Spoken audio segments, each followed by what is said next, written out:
All right, on the close grip bench, you're going to put your hands right above your shoulders. So normal grip is outside the shoulders.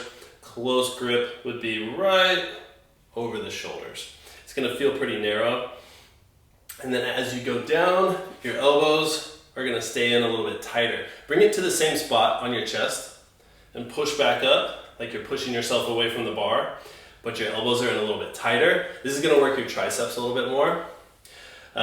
Set up so where your eyes are directly underneath the bar. That's gonna give your shoulders enough room to lock the bar out without hitting the parts of the bench.